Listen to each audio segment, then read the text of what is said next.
Кәне былай тұр аяма. Біздің мысық туып еді. 4 бала туып еді жалпы.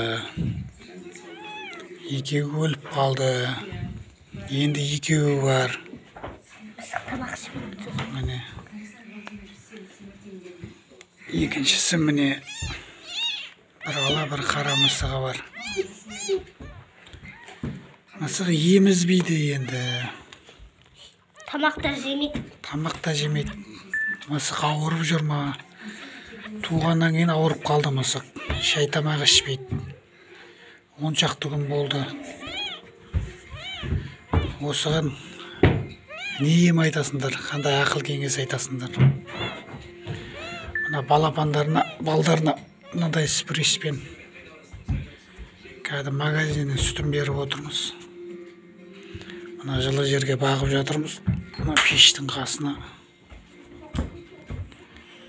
Бірақ шешесі емізбейді.